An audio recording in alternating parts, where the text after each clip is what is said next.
저희 둘째나 큰애가 처음부터 영어를 편하게 말할 수 있는 모든 사람하고 편할 수 있게 말할 수 있는 건 아니에요. 사실 저는 아침 식사를요 저희 가족들의 동의하에서 몇 년 동안 녹화를 했어요. 왜냐면 그 녹화를 한 이유는 언어 습득이 어떻게 일어나는지를 제가 관찰하려고 녹화를 했어요.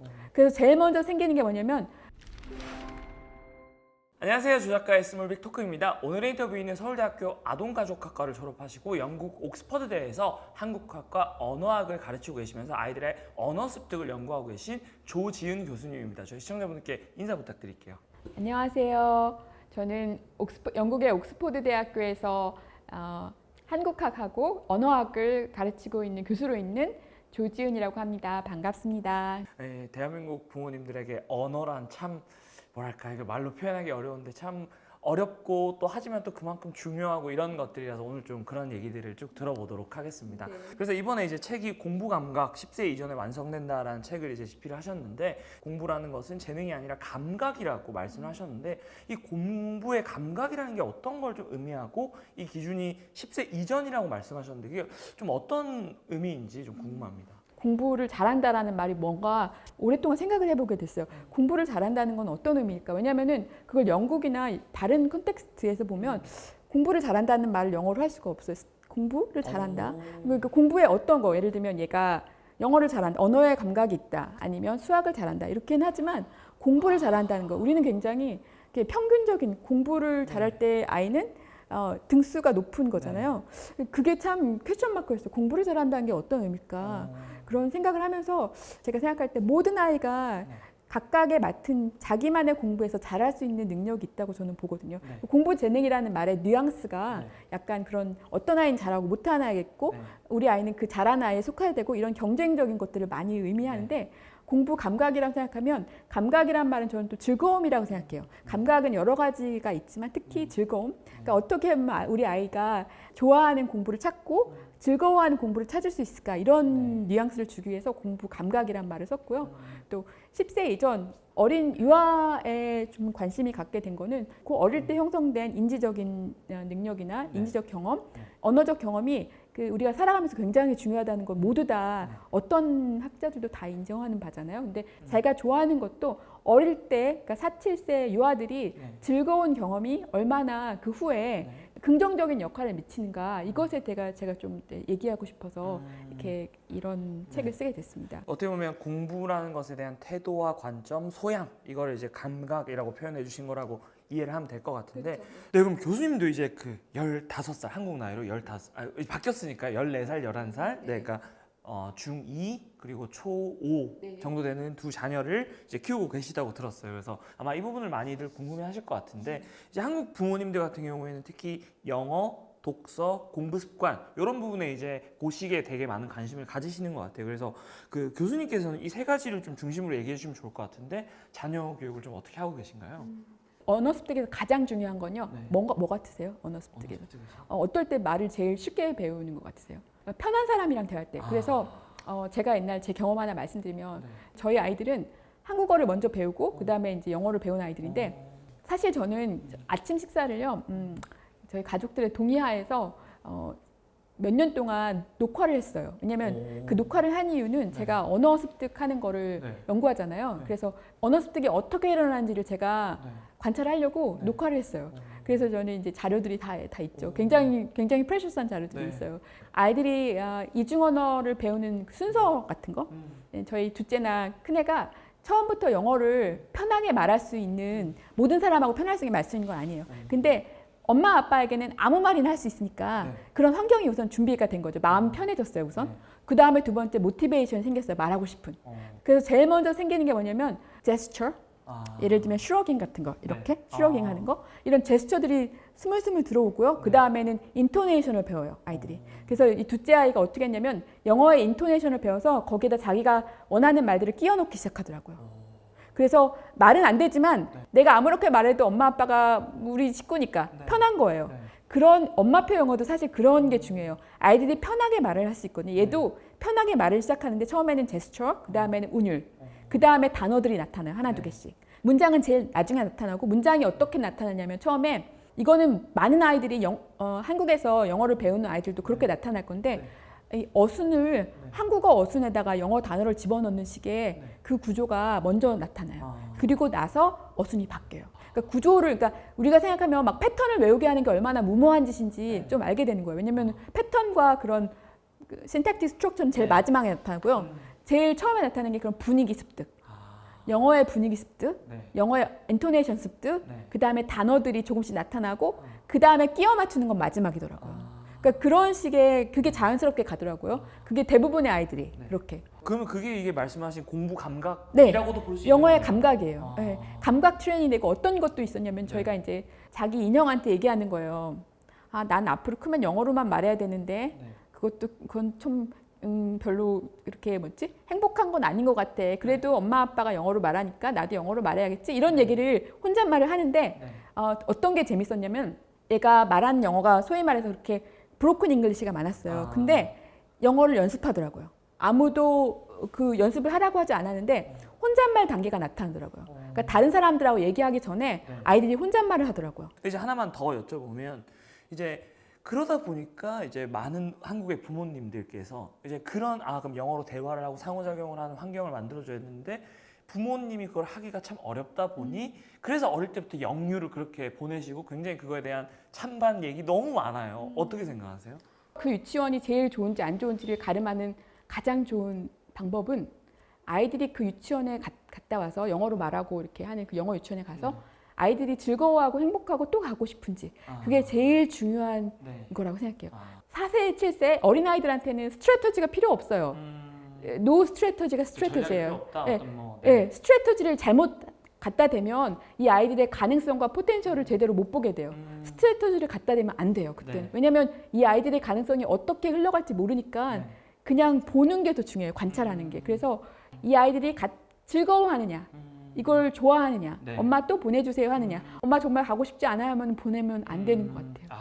또 그 엄마표 영어라는 걸 되게 할 때 저도 이제 얘기를 하면 내가 영어를 잘 못하는데 내 영어가 우리 아이의 영어에 영향을 주면 어떻게 하죠? 이게 모든 분들의 관심사세요. 그러니까 근데 저도 경험을 보고 또 저희 연구한 걸 보면 그러니까 이 아이가 엄마의 영어를 인풋으로 삼아서 자기의 영어를 만들어 가진 않아요. 그 엄마표 영어의 중요한 점은 마음 편하게 해주는 역할이에요.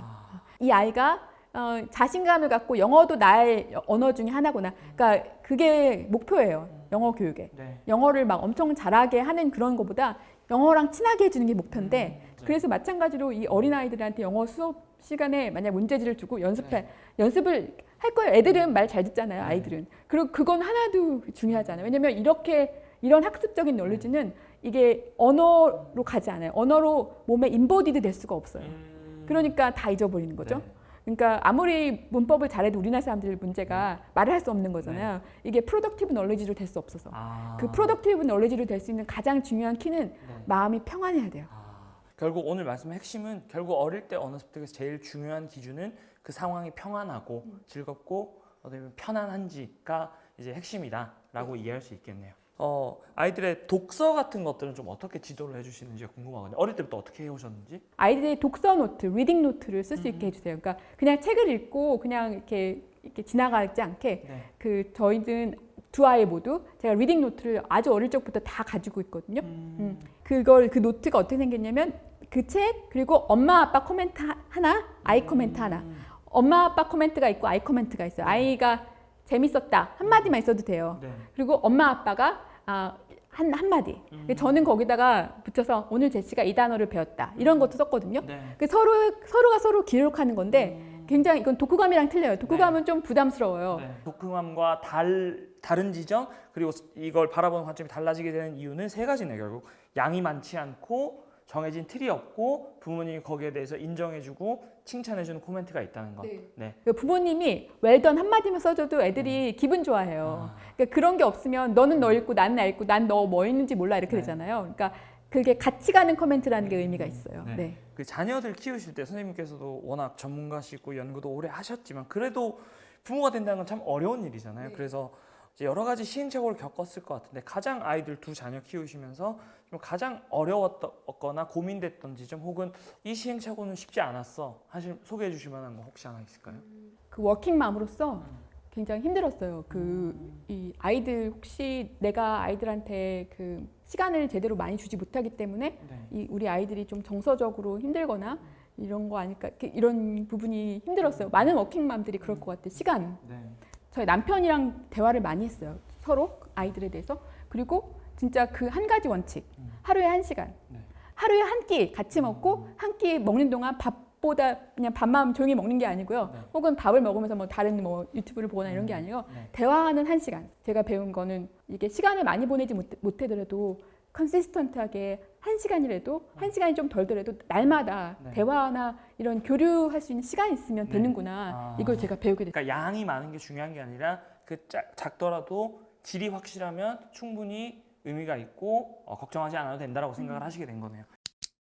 대한민국 부모님 대다수는 사실 이 영상을 보시는 분들도 그럴 거고요. 그리고 모든 부모님들이 우리 아이가 더 나은 미래를 살았으면 좋겠다. 그런 바람으로 굉장히 우리 아이를 위해서 많은 노력들을 하고 계시거든요. 근데 이제 책을 보니까 우리는 사실 지금 아이의 미래를 갉아먹고 있다라는 문장이 굉장히 많은 부모님의 머리를 좀 띵하게 만드실 수 있을 것 같아요. 사실 우리가 어느 정도는 어떤 측면에서 우리가 잘못 교육하고 있어라고 생각하실 수 있는데 어떤 것이 아이들의 미래를 좀 갉아먹고 있다라고 생각을 하세요? 제 생각에는 정말 이 10세 이전 아이들한테는 스트래터지가 없이 이 아이들이 어떤 걸 잘하고 좋아하고 즐거워할 수 있는 걸 우리가 먼저 관찰하는 게 굉장히 중요하다고 생각해요. 그러니까 이게 제가 말씀드리는 게 약간 좀 이상적으로 들릴 수도 있겠지만 정말 필요해요. 예를 들면 저희 남편이 미대에 있어요. 근데 한국 학생들이 오면은 그림 앞에 이제 미술관에 가잖아요. 그러면은 미술관 앞에서 그림을 보지 않고 그림의 설명을 본대요. 그러니까 우리는 관찰에 너무 시간을 안 들이는 것 같아요. 우리는 관찰보다 요약, 정리, 핵심. 그러니까 근데 4세, 7세, 10세 이전 아이들은 요약, 정리, 핵심을 찾을 나이가 아니고요. 관찰을 해야 돼요.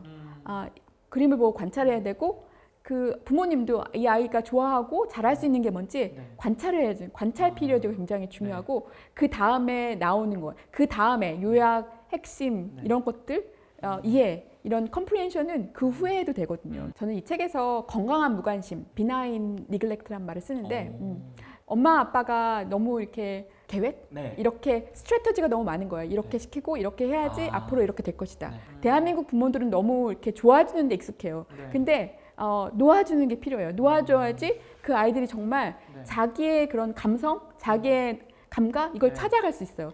근데 이거 없이 너무 획일적으로 모든 아이들이 방학 때 이렇게 학원 스케줄 너무 벅찬 삶을 사는 거예요. 그런 벅찬 삶들이 사실 벅차게 공부하는 여러 가지들이 중요하다고 볼 수도 있겠지만 앞으로 미래 세대에는 요약하고 이해하고 이런 거는 이제 앞으로 점점 더 인공지능이 해줄 거거든요. 그거보다 상상하고 그리고 생각하고 그리고 문제점을 파악하고 관찰하고 이런 것들은 굉장히 우리 휴먼 오니 이것도 연습이 필요해요. 말씀을 듣다 보니까 맞아요. 그러니까 건강한 무관심이라는 게 사실 이제 부모님들도 항상 이게 반대로 보면 내가 지금 뭔가 너무 관심을 안 가져서 우리 아이가 이렇게 되는 게 아닌가 이런 불안감과 또 마음을 가지고 계시는 분들이 되게 많으신 것 같아요. 그래서 그런 측면에서 건강한 무관심과 건강하지 않은 무관심의 어떤 그 차이는 결국 부모님이 어떤 기회를 만들어주고 대신에 그 기회 안에서 아이가 얼마만큼 해낼지 그걸 어떻게 활용할지 이런 거는 아이가 스스로 할 수 있게 만들어주는 게 건강한 무관심이라고 볼 수 있겠네요. 그러면 이제 부모님이 어떤 방식으로 아이를 좀 어떤 관점으로 바라봐야 되는지에 대해 말씀을 들어주셨다면 이제 구체적으로 그런 공부 감각이라는 거를 제대로 키워주려면 좀 어떻게 해야 할지 이게 10세 이전과 10세 이후를 좀 나눠서 얘기해 주시면 좋을 것 같은데 그런 것들을 좀 어떻게 키워줄 수 있을지 좀 전후로 나눠서 말씀 주실 수 있을까요? 가장 필요한 게 뭐냐면 대화하는 거예요. 아이들과 부모님과의 신뢰가 있는 대화. 아이들은 굉장히 실리 퀘스천도 많아요. 그러면은 쓸데없는 거 아니면 시간 없어 우리 이거 너 왜 자꾸 이거 해야 되는데 왜 딴 생각하니? 그 딴 생각이 키포인트예요. 아이들의 딴 생각을 무시하면 안 돼요. 너는 왜 엄마가 이거 하라고 했는데 딴 생각을 자꾸 하는 거야 하지 말고 딴 생각이 의미 있으면 오늘 하려고 하는 걸 접고 딴 생각을 같이 의논할 수 있는 거예요. 그래서 4세, 7세 아이들의 건강한 공부 습관은 뭐냐면 조잘조잘거리는 부모와 대화가 많은 아이들. 부모와 대화가 많은 아이들이 굉장히 그 후에 사회와 인게이지하고 공부라는 어떤 그 트레이닝에 들어갈 수 있는 준비가 되는 것 같아요. 그러면 이제 말씀을 듣다 보면 이제 어떤 부모님들께서는 이제 10세 이전에 이제 뭐 여러 가지 뭐 너무 많은 걸 시켜서 혹은 또 그런 대화나 이런 것도 충분히 못 해가지고 내가 너무 늦은 게 아닌가 걱정하시는 분들이 있으실 수도 있을 것 같아요. 근데 이게 지나고 안 되는 건가 이렇게 걱정하면 이제 바꿀 수가 없는 거잖아요. 그래서 뭐 10세가 지나도 그런 부분은 가능한지 괜찮은 건지. 괜찮죠. 그러니까 10세 이후도 괜찮은데 저도 부모지만 실수를 통해서 또 배우는 것 같아요. 둘째를 키울 때도 첫째를 키울 때 다르기도 하고요. 그러니까 제가 책에도 썼지만 이게 늦었다고 생각할 때 가장 빠르다는 그게 클리셰가 아니고요. 정말 오늘부터 하면 되는 것 같아요. 그리고 한 가지라도 진짜 변화를 해야 되는 것 같고요. 10세가 넘어도 지금 오늘부터 시작하시면 되는 거고, 다만 그런 우리가 생각하는 공부에 대한 그런 어떻게 보면 강압적인 마인드? 강압적인 마인드는 마음의 앵자이티만 줄 수 있다는 거, 두려움과 싫음. 두려움과 싫음을 주는 것이 더 많다는 걸 계산을 하셔야 돼요, 부모님들이. 어떻게 보면 그러니까 10세 이후든 전이든 두려움과 싫음을 주고 있는 것부터 소거해 나가다 보면 분명히 작든 크든 변화가 시작될 거다. 네, 그러니까 너무 조급해하실 필요 없다. 그러면 이제 또 제가 하나 궁금했던 게 실제로 옥스퍼드에서 그 동양학부 입학처장으로 네. 일을 직접 하셨다고 네. 말씀을 드렸어요. 그래서 옥스퍼드에는 실제로 이제 직접 자기소개서도 보실 거고 면접도 하실 거고 어떤 아이들이 들어오는지 또 뽑는 입장에서는 아이들의 어떤 역량이나 어떤 소양들을 가장 중요하게 보시는지 좀 궁금합니다. 그러니까 스펙이 화려한 애들을 뽑지 않아요. 물론 스펙이란 말도 한국에서 만들어진 말이긴 하지만 옥스퍼드에서 그 자기소개서를 보면 물론 이제 굉장한 애들이 많이 있죠. 그렇지만 이 아이의 제뉴인 패션이 뭔지 고유한 열정을 가진 아이들을 뽑아요. 그러니까 가능성을 봐요. 항상 제가 옥스퍼드 느끼는 게 해놓은 것도 많이 없는 게 당연한 거잖아요. 그 나이에. 해놓은 거를 본다기보다 이 아이가 앞으로 이룰 수 있는 가능성을 보더라고요. 그래서 어떤 학생이 이제 책을 이것도 읽고 제 책도 읽었다고 썼어요. 그리고 뭐 이런 것도 쓰고 뭐 이런 이론에 대해서 쓰고 그래서 와 되게 임프레시브하다. 근데 얘기를 해다 보면 읽지 않은데 뒤에 요약본만 읽은 거로 한 거예요. 근데 책을 한 권을 읽었어도 한 가지 울림이 있고 그 아이가 하나에 대해서 정말 이야기를 잘할 수 있으면 그 한 줄이 50권을 읽고 500권을 읽은 것보다 더 so중하거든요. 그리고 정말 자기 꿈과 비전이 있는 사람들 모두 다 그렇게 말할 것 같은 거 아니고 자기의 고유한 그런 열정 그리고 자기의 그런 모티베이션 그런 가능성을 봐요. 그래서 가능성 있는 아이들 뽑으면 나중에 정말 그 아이들이 나가서 뭐 훌륭한 사람이 되는 걸 많이 봤어요. 그러니까 저도 입학사정관제를 거친 세대여서 이제 후배들이 많이 물어보면 저는 뭐 다른 건 모르겠고 그러니까 무엇을 어떻게 했는지보다 더 중요한 건 그 했던 것들을 왜 했는지 설명되는 게 중요하다. 그게 이제 그 왜가 결국은 말씀하신 꿈과 비전, 문제의식, 목표의식일 텐데 결국 그 왜를 잘 보여주고 결국 그러려면 그 아이가 스스로 나의 마음속에 어떤 왜라는 그러니까 내가 이걸 왜 하는지 내가 이걸 통해서 뭘 하고 싶은 건지에 대한 그 why를 가지는 게 중요하다라고 볼 수 있겠네요. 네, 그래서 오늘 이제 교수님의 정말 사실 제가 너무 많은 걸 여쭤봐가지고 네 정말 다양한 영역의 얘기를 해봤는데요. 이제 그래서 오늘 공부 감각 10세 이전에 완성된다. 그래서 이 공부 감각이라는 것이 무슨 저도 이제 처음엔 좀 이게 어떤 의미일까 했는데 말씀을 듣다 보니까 결국 이 종합적인 결과물로서의 감각을 의미하셨다는 걸 이해를 했습니다. 그래서 마지막으로 이 책이 이제 공부 감각 이러면 이제 우리가 오늘 얘기의 초점은 저는 감각이었던 것 같은데 어찌되면 공부라는 단어가 들어가 있어서 이걸 또 우리가 너무 공부라는 관점으로 바라보면 또 어떤 측면에서 오독이 될 수 있을 것 같아요. 그래서 이 책이 부모님들께 좀 어떻게 읽혔으면 좋겠는지 그 부모님들 아래의 자녀들에게 어떤 영향을 좀 미쳤으면 하는지 마지막으로 어떤 메시지를 전하고 싶으신지 네.